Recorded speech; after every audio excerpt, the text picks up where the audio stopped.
Summer slide and achievement gaps have been an interest of mine for several years now. It's one of the reasons I decided to be an interventionist, and so I wanted to concentrate on that topic for my Longwood research project. Hi, I'm Bethany Dancy from the Reading, Literacy, and Learning program. We're here today to talk about reducing achievement gaps. Is it only a matter of time? As I already mentioned in the messy summer slide video at the beginning, learning loss in the summertime has been an interest of mine for several years. My students come back to me in the fall, often losing quite a bit of the progress we made during the school year, and I keep trying to look at ways that we can help solve that problem. I've heard that year-round schools could be a solution for that, and we're going to take a look at that more here today. So why is this important for our kids' futures? From kindergarten through ninth grade, students from low socioeconomic status homes prepare less for college and are much more likely to drop out. 3 out of every 5 students classified as being from high socioeconomic status homes take college prep classes, while only 1 in 10 low SES students does the same. Over a third of our students from our low socioeconomic status homes will drop out of high school. Only 3% of our high socioeconomic status students do this same thing. These achievement gaps that start as early as kindergarten are compounding for these students and making them less prepared to take on that rigor of college, which can have big effect on their future. Summer learning loss is greatest among low-income children, who often lack the enriching out-of-school opportunities available to their more affluent peers. We're going to stop and take our first think time break here. What are some of those enriching opportunities in the summer that higher SES students have that their low SES peers do not?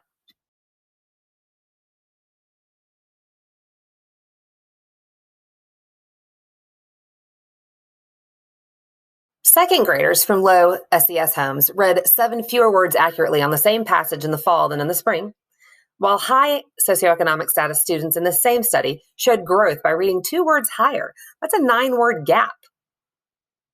Another study of the MAP test results from 2016 to 18 found that students in kindergarten through 7th incurred a loss of at least a month's progress over the summer in reading, with greater loss for schools with a large group of low SES students. Students still learning English are negatively impacted by summer break also, where they lack opportunities to speak in their secondary language over the summer, but return to school in the fall needing English skills to be successful academically. This brings us to one of the possible solutions, looking at the school calendar. The traditional school calendar, the 9-month one that we're used to, is based on the 19th century agrarian society, where students came home to work on the farm in the summertime and in the afternoons. Year-round school advocates want our calendar to look a little bit different than that. They want more but shorter breaks. Most year-round schools have 45 instructional days, followed by a 10 to 15-day break. Year-round schools come in 2 different forms. There are single-track schools and multi-track schools. A multi-track is like 2 to 3 schools sharing the same building. It's a cost savings format that's used in some school systems in the U.S. About 45% of the year-round schools happening right now are multi-track. A little bit more than half, though, are the single-track type. I learned some very positive things about what year-round schools are doing for students. In California, the achievement gaps grew in single-track schools the first 2 years, but higher amounts of lower SES students, Hispanic students, and those with limited English proficiency scored at or above the 50th percentile in reading once they had been in year-round schools for at least 3 years. That consistency factor of being in there for multiple years did finally start making an impact for them. In North Carolina, single-track year-round students have slightly higher reading scores than their peers in traditional schools. In a major meta-analysis study by Cooper, year-round schools boosted achievement in reading for schools classified as low SES. 62% of the districts reported that students in those modified calendars outperform students attending traditional calendar schools in reading. There's some drawbacks in studies also. Macmillan's North Carolina study found that 69% of the students in year-round schools choose to go to those schools. Graves also reported in the California study They have far more disadvantaged students attending year-round schools already. In fact, a lot of those are in multi-track schools where they're doing this as a cost savings measure. Things like that can affect demographic comparisons, since you can't have randomized information going into your study to compare the two calendar types. Researchers have noticed a couple of other concerning things. Multi-track schools seem to actually grow achievement gaps with each year. Single-track programs stay a little bit closer to their 9-month schools. Math and language scores seem to have larger gaps in year-round schools right now. The Graves study revealed the gaps grew each year, indicating that year-round doesn't benefit math or language. Crow and Johnson found similar results, where students in the traditional schools performed better in math by 3 or 4/10 effect sizes in the subgroups, which was almost double the reading gap. Some other opponents of switching to year-round schools say we don't really have enough similar demographic comparisons in the schools to judge this fairly. Like Crow and Johnson, they couldn't find enough sample sizes of many of the subgroups that they were looking at to see whether we could actually reduce the achievement gaps for those students using year-round schools. McMillan, yes, he had positive correlations in North Carolina, but the correlations were so small they showed no statistical significance for one calendar type over another. This brings me to our second think time spot. There hasn't been a whole lot published in the last 20 years on this topic. Not a whole lot of research has come out. Why do you think that is? So one of the most interesting studies I found came in 2017 from Johnson and Wagner. They compared students across many school districts using a propensity scale model. They gave students markers that included race, ethnicity, residency, parent marital status, family social class. They were trying to compare apples to apples as much as possible with students from a year-round calendar situation to a student with similar markers in a traditional calendar situation. This study found that the gaps didn't increase, but the gaps already existed, and they also don't decrease when you go to a year-round school model.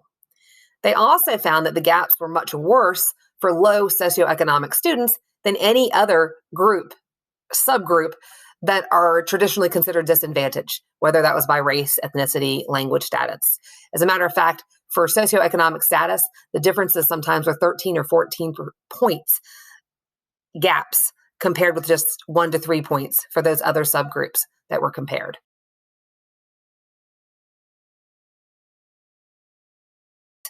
My next question for you is, do you think there are benefits to year-round schools beyond just achievement gaps?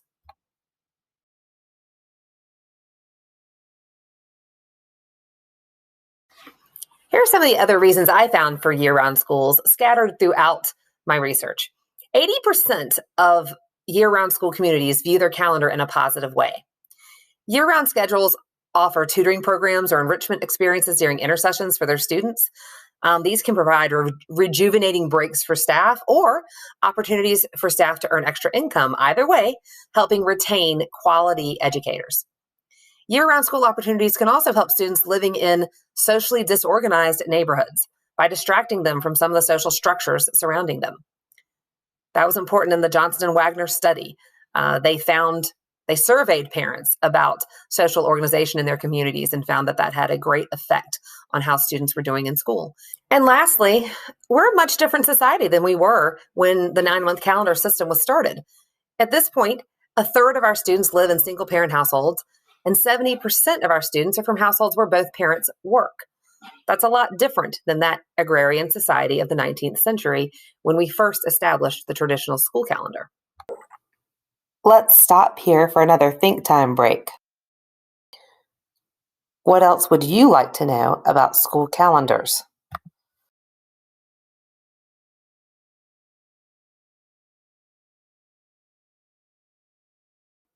For one, I'd like more recent data.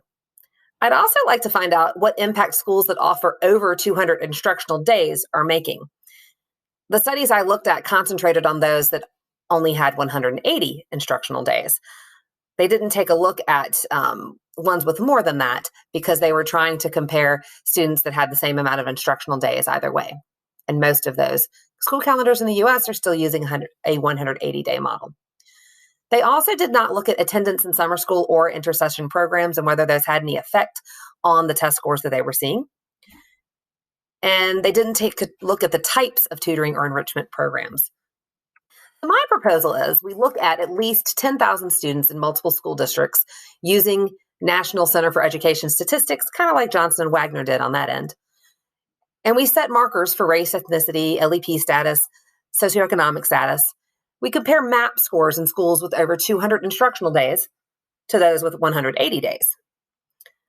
I actually feel like we need to have a couple of different comparisons going on. I'd like to see a comparison of year-round to traditional schools that have 180 days, but also on year-round with year-round to traditional that have over 200 instructional days in their model. We do have some of those going on in the country right now to see whether an increase in instructional days helps with these achievement gap issues that we see.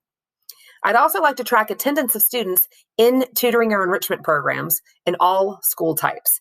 And by that, I would mean summer school, but also intercession break programs. Lastly, I'd like to survey to find out what types of programs are offered in some of these breaks so that we can get an idea of what these school systems are using. So it's true that my interest in summer reading loss led me on this journey, but I ended up finding out a lot of other interesting topics related to year-round schools and how those could help us support our students and families in 2021. And it wasn't just a matter of time. Ultimately, there could be a lot of reasons to change the school calendar. I hope I find more people to join me in looking at how we can make the most of our instructional time.